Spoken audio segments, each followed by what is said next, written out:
Hello, magandang araw sa inyong lahat. Welcome to my channel.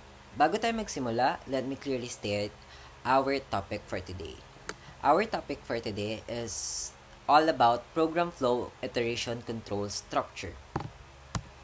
And ang objectives natin for this video is, first, define what iteration means in program flow. It means dapat after this video, alam nyo na kung ano ang ibig sabihin at paano kaya nyo nang i-explain kung ano ang iteration control structure. Number 2, identify the 3 main types of iteration control structures. At sa number 2 naman, dapat alam nyo na kung ano yung tatlong klase ng iteration control structure, which is yung while, do while, and for loops. And number 3, differentiate while, do while, and for loops. Dapat alam na natin yung pagkakaiba-iba ng tatlong yon. And lastly, we should discuss the real-life analogies, common mistakes, and practical applications of the loop. Dapat makapagbigay tayo ng mga real-life scenarios or yung mga errors, common errors. And by the end of this presentation, you should have a clear understanding of how and when to use each type of loop. At sa end ng video na to, dapat alam na natin kung ano siya, paano siya ginagamit, at kung ano yung purpose ng bawat loop. Ngayon, let's proceed to first. Ano nga ba ang program flow? In programming, when we write code, it doesn't just run in a straight line like a story. There are control structures that determine how the program will flow. In Tagalog, pag nagsusulat tayo ng mga code, hindi lang siya tumatakbo na parang isang straight line. Meron tong control structures, which is yun yung nagdi-decide kung paano nagra-run ang isang program. And merong 3 main categories of control structures. Number 1, nandyan yung sequence. Ito yung step-by-step executions of instructions. Ito yung pagkasunod-sunod ng instructions. And then, next is selection. Dito naman yung decision-making, like if and if-else statements. And then, lastly is iteration. Ito yung repeating a block of code multiple times. Dito tayo mag-focus. And also, iteration is also called looping. Think of, isipin nyo na parang nag-press kayo ng repeat button in your code. Ganun siya.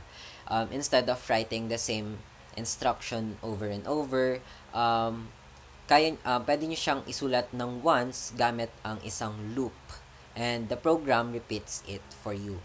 At iuulit na yun ng program para sa'yo. And bakit nga ba importante ang iteration? Isipin nyo, need nyo mag-print ng numbers from 1 to 100. Without loops, need mo mag-type ng 100 print statements para lang sa 1 to 100.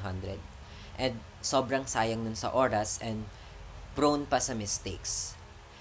Pero with iteration, you can write this in a few lines of code and gagawin na yon ng computer para sa'yo.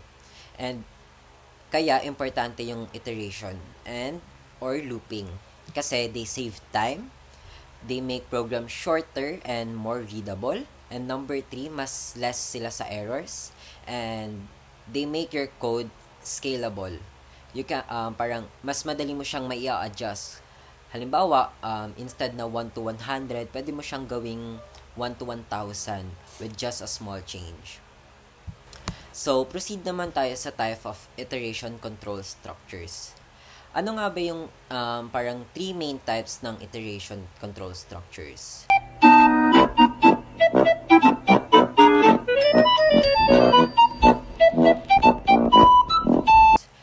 First, nandyan yung while loop, do while loop, and for loop. Ano nga ba yung while loop? While loop, ito yung it keeps running as long as the condition is true. The condition is checked first before the loop body executes. Dito, yung while loop, nagra-run siya as long as true yung statement or yung condition. Pero, if, tsaka, chinecheck mo na ng code kung ano yung condition bago ito mag-run or mag-execute ng program. Let's proceed to an example. So here, let's type integer number equals to 1 and then semicolon and then space lang tayo sa baba. Let's type while and then parenthesis number less than or equals to 10.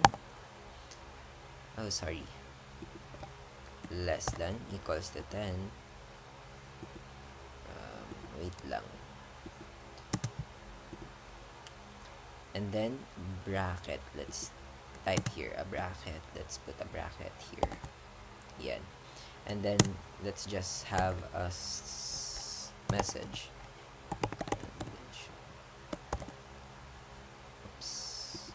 Condition. Run while num is 10 or less. Para lang makita. And then sa baba, let's type system dot print system out out dot print sorry guys, system out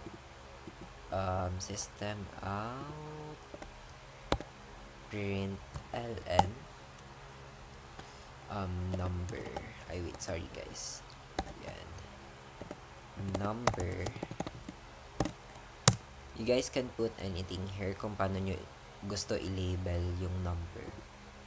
Kunwari, no lang or ano, and then add the plus sign, then number, and then sa baba we're gonna put the num plus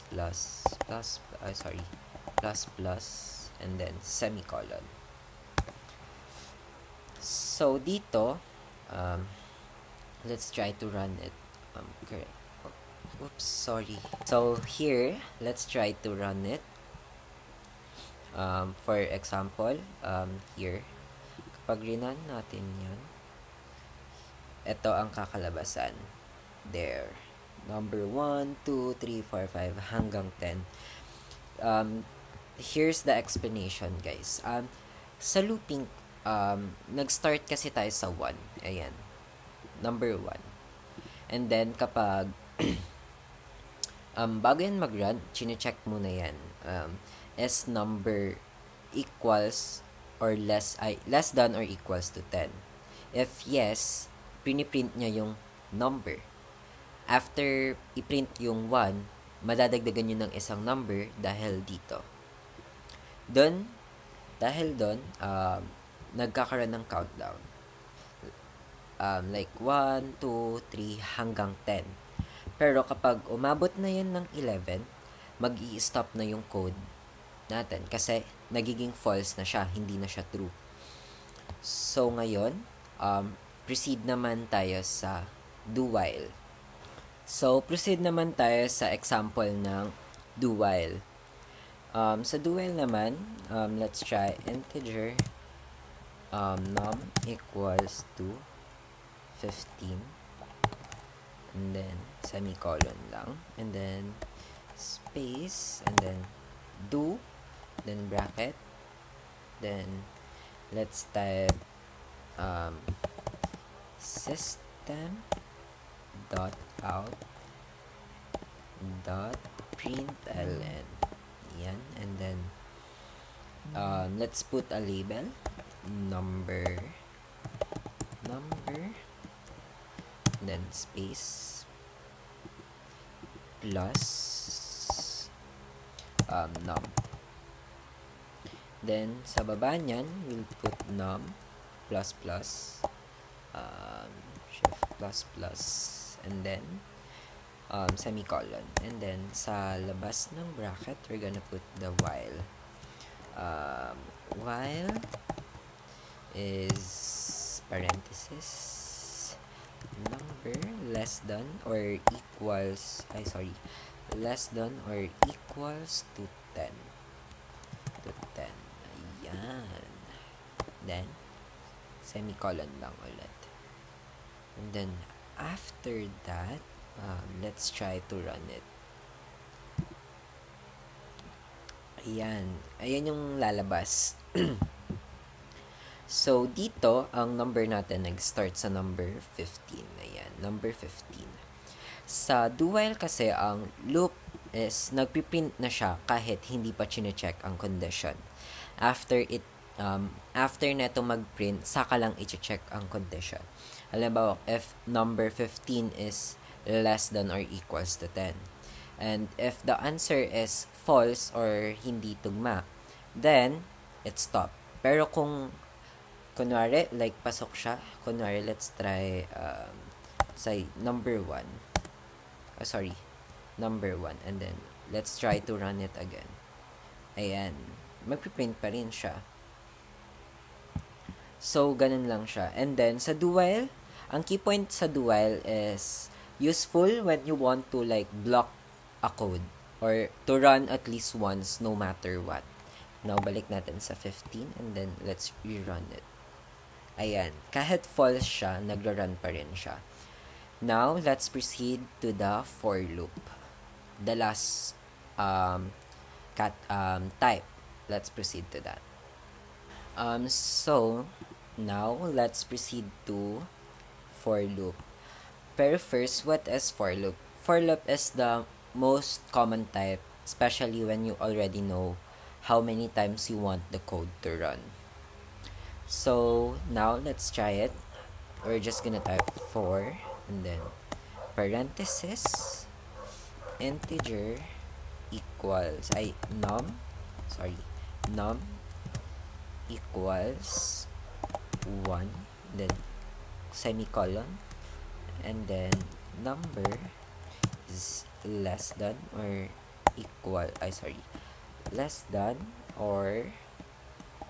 equals to 10, and then semicolon ulit, and then number number plus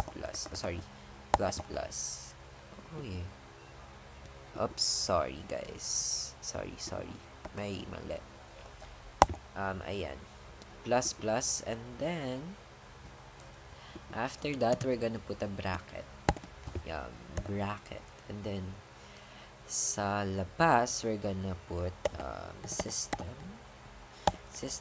dot out dot println, and then we're just gonna label it again number colon, and then space, and then plus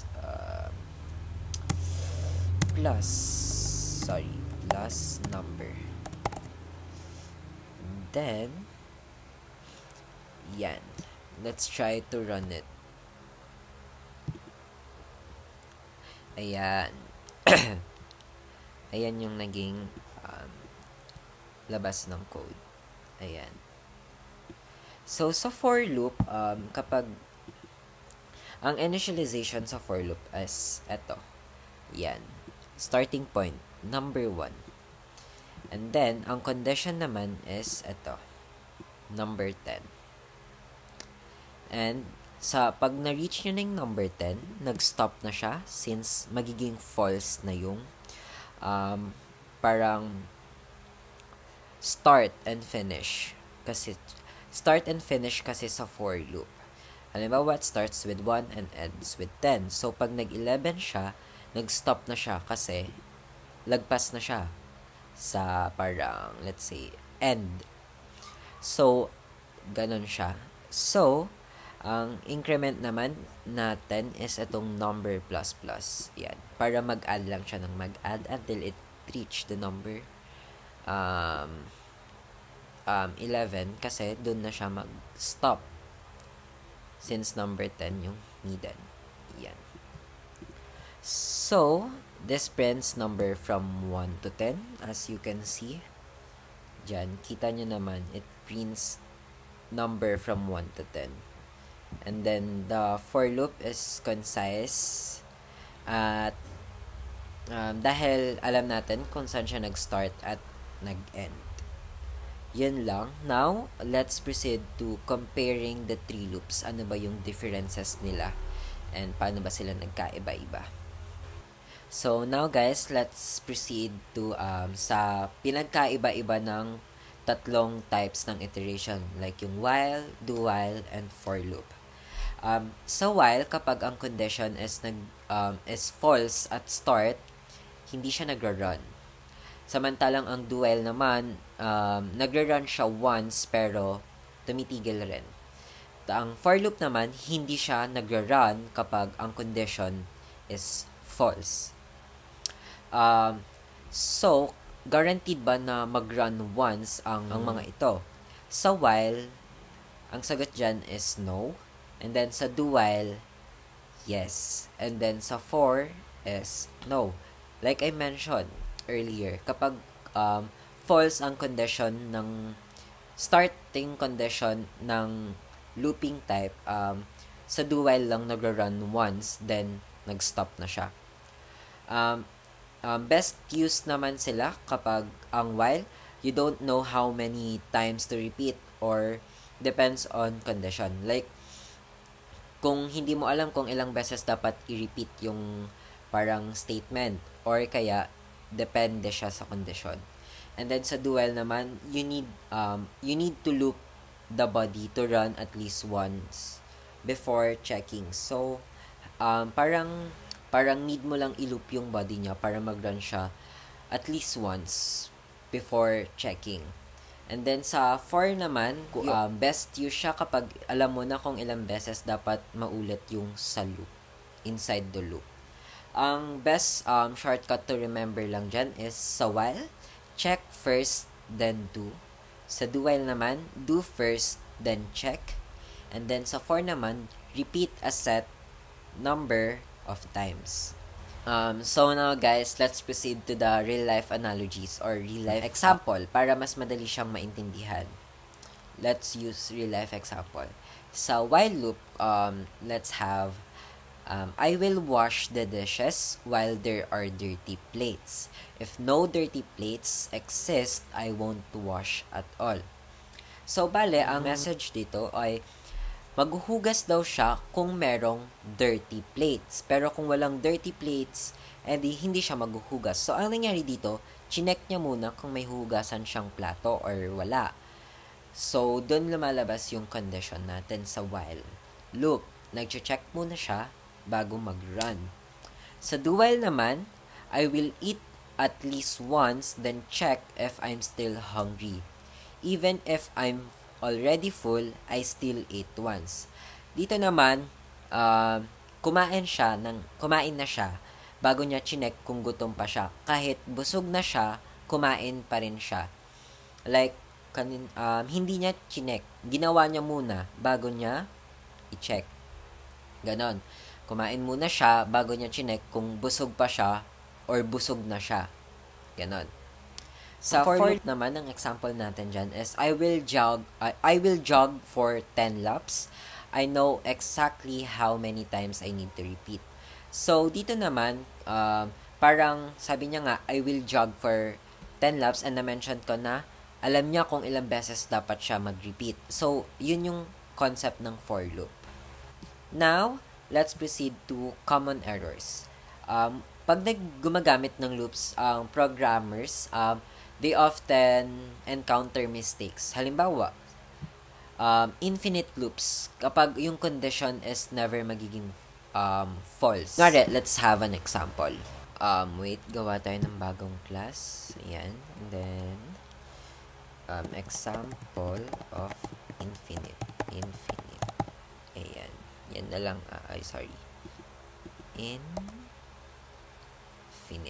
Infinite. Yan. And then, import lang tayo. Import javax.swing.joptionpin and then semicolon lang. And then ganito, public static void main parenthesis string args, yan. And then, ano lang, bracket ulit. Tapos, after nyan, let's try it. Ito, while, parenthesis, true, and then, after that, we're gonna put, bracket ulit. And then, dito na natin lalagay yung system, print out, system, dot out, dot println, this, ito na lang, itong message na to, this will never end, and then, exclamation point, ayan. So, ayan, kapag rinan natin yan, ito ang kakalabasan, yan, yan, sunod-sunod lang siya. Unless, i-stop natin siya. Doon lang mag-stop yung pag-run ng code kapag in-stop na rin natin yung code. So, let's proceed to number 2. So, number 2 naman is off by 1 errors. Ito yung running one time, too many or too few. Example, gusto mo mag-run ng numbers from 1 to 10 but your condition accidentally prints 1 to 11. So, dito, magkakaroon siya ng error kasi gusto mong i-print is 1 to 10 pero yung nasa condition mo naman is 1 to 11. Parang ganun siya. For number 3 naman, forgetting to update variables. Kapag hindi mo, wala kang increments inside the loop, the condition might never change. Kaya, kailangan dapat laging dino-double check natin yung conditions and lagi nating ina-update. Now, let's proceed to practical applications ng looping or iteration. Dito naman, ang loop kasi ginagamit siya everywhere in programming. Some real-world uses. Example, kunwari sa printing sequence of number or kaya sa processing items in a list. Kunwari, like checking all the student grades, ganon. Or kaya naman sa games, updating score or reducing lives until game is over. Ganon. And then, searching and sorting data. And last, yung automating task like sending emails to 100 people. Yon. Kapag need mo ng repetition, loops are the solution. Ayan. Now, to end this video, let's summarize our topic. Iteration control structures allow programs to repeat instructions efficiently. And then, we have the 3 main loops, like 3 main types of loops, like while, do while, and for. And ang while, it checks the condition before running. Do while guarantees 1 run. And for is best when you know the number of repetitions. And then last, loops make our programs shorter, faster, and less prone to errors. And that's all. Thank you for listening. I hope this presentation help you understand the differences and uses of iteration control structure. That's all for today. Goodbye.